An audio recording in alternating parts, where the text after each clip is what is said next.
Hello friends, super magic રસોઈમાં મિત્રો હું આપનું સ્વાગત કરું છું। આજે આપણે ફૂલ ઉનાળો ચાલી રહ્યો છે તો આપણે એકદમ ઠંડી ઠંડી મેંગો મસ્તાની બનાવવા જઈ રહ્યા છીએ મિત્રો।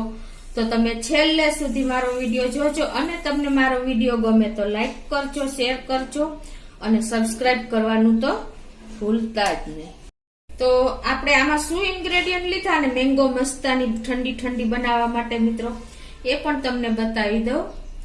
એમાં મેં એકદમ ચીલ્ડ આપણે 1 કપ દૂધ લીધું છે, તમે કોઈ પણ દૂધ લઈ શકો, અને વેનીલા આઈસ્ક્રીમ લીધો છે, મેંગો આઈસ્ક્રીમ હોય તો પણ તમે લઈ શકો, અને 5 મેં અત્યારે હાફૂસ કેરી લીધી છે। તમારી પાસે જે અવેલેબલ કેરી હોય ને એ તમે લઈ શકો છો। અને સૂકો મેવામાં કાજુ ના પીસ કર્યા છે, બદામની કતરણ કરી છે, અને 2 ટેબલ સ્પૂન જેવી આપણે દળેલી ખાંડ લીધી છે, અને 1 ટેબલ સ્પૂન જેવા આપણે તખમરિયાને 5 મિનિટ પહેલા મેં પલાળ્યા છે, એટલે એની આ કન્સિસ્ટન્સી તમે જોઈ શકો છો, એકદમ પલળી ગયા છે। બસ આટલા ઇન્ગ્રેડિયન્ટ આપણે જોશે। પહેલા તો આપણે જો આ કેરી એકદમ બાર હોય ને આવી હોય ને તો તમારે 5 મિનિટ પહેલા પાણીમાં પલાળી દેવાની, એટલે જે એના પેલા જમ્સ જંતુ હોય એ નીકળી જાય અને આપણી કેરીમાં જે દવા સ્પ્રિંકલ કરી હોય એ બધું નીકળી જાય। એટલે આપણે પલાળીને ધોઈને અને આ રીતે મેં લીધી છે। પછી હવે પેલા આપણે આ રીતે કેરીની છાલ ઉતારી લેશું મિત્રો। આ હાફૂસ કેરી છે, તમારે બને ત્યાં સુધી જે મીઠી કેરી હોય ને એવી કેરી તમારે ચૂઝ કરવાની છે, એટલે આપણે શેકમાં બહુ ખાંડનો ઉપયોગ ન કરવો પડે।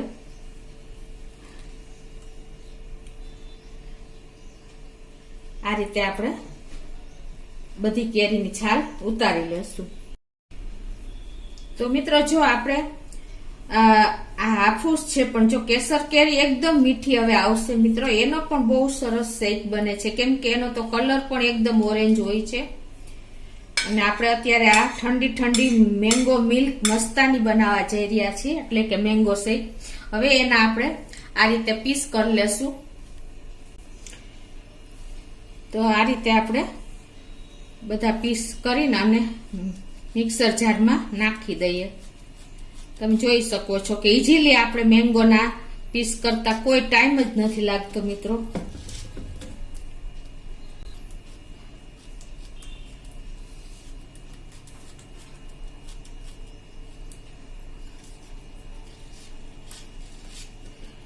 તો આ રીતે આપણે બધી મેંગો સમારી લેશું।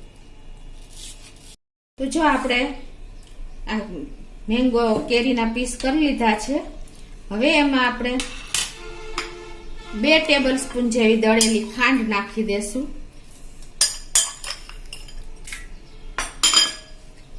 અને અત્યારે આપણે 1 કપ જેવું એકદમ ઠંડુ દૂધ લીધું છે એ નાખી દેશું,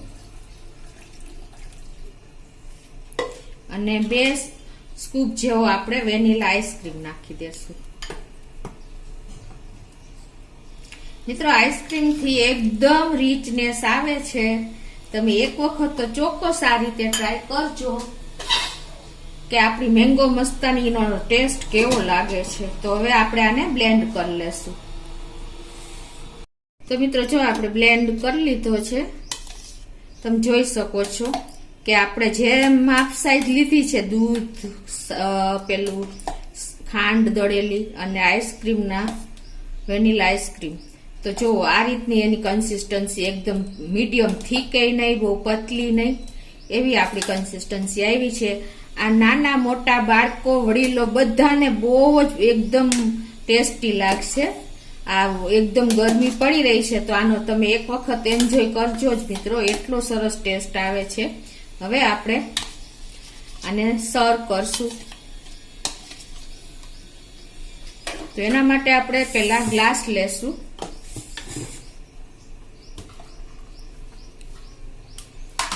અને એમાં પેલા આપણે મેંગોના પીસ થોડા નાખી દેશું, નાના નાના જે પીસ કર્યા હતા ને સમારવા ટાઈમે એ।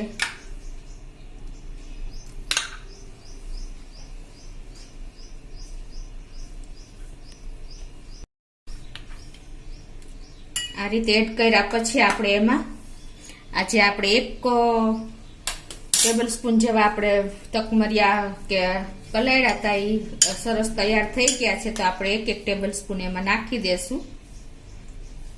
આ રીતે તમે આને જો તમને ન અનુકૂળ હોય તો તમે સ્કીપ પણ કરી શકો છો.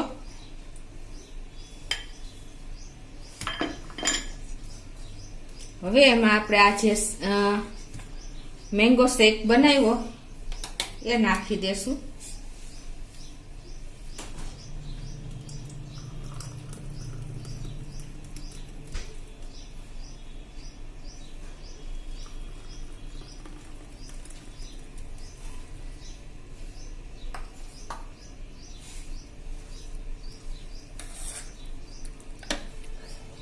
અને હવે મિત્રો એમાં આપણે સૂકો મેવો નાખશું.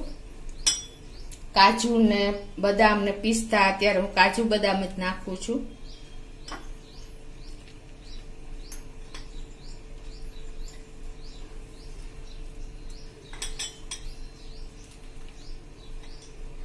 આ સૂકા મેવાના હિસાબે પણ બહુ સરસ ટેસ્ટ આવે છે મિત્રો.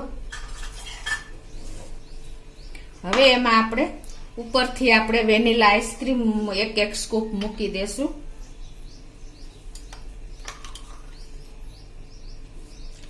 મિત્રો એક વખત તો આ તમે ચોક્કસ ટ્રાય કરજો, બહુ મસ્ત તમને આ મેંગો મસ્તાની લાગશે.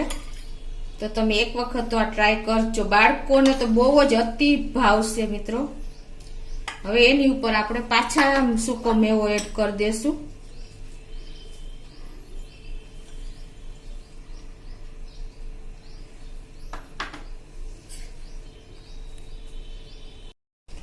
તો મિત્રો મેંગો મસ્તાની કયો તો ભલે, મેંગો શેક કયો તો ભલે, તો એકદમ ટેસ્ટી, હેલ્ધી અને ડિલિશિયસ, એકદમ ફ્રેશ થઈ જાય. આપણે જો જમવાની પણ જરૂર ન પડે એટલો આપણો મેંગો મસ્તાની શેક તૈયાર થયો છે મિત્રો. તો આમાં આપણે જો અત્યારે મેંગોની સિઝન આ ચાલુ જ થઈ ગઈ છે, તો અત્યારે તમે કાંઈ પણ ન હોય ને તો તમે એકદમ ગરમી પડી રહી છે, તો તમે આ રીતે મેંગો મસ્તાની કે મેંગો શેક કરીને તમે ઇઝીલી તમારો ટાઈમ પાસ કરી શકો છો મિત્રો. તો અત્યારે સિઝનમાં તમારે જો આ મેંગોનો ઉપયોગ કરશો ને તો તમારા એકદમ બ્લડમાં પણ એકદમ સરસ રક્તકણ વધી જશે.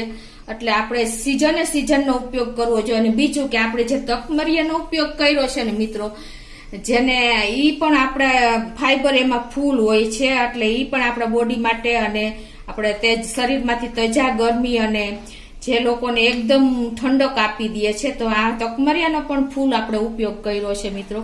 તો તમે બને ત્યાં સુધી આ બધા ઇન્ગ્રેડિયન્ટ એવા છે કે તમારા હેલ્થ માટે બેસ્ટ છે મિત્રો. અને જે બાળકો દૂધ ન પીતા હોય એ પણ આ હોશે પીશે. તો તમે ખાસ ચોક્કસ એક વખત તો આ સિઝનમાં ટ્રાય કરજો.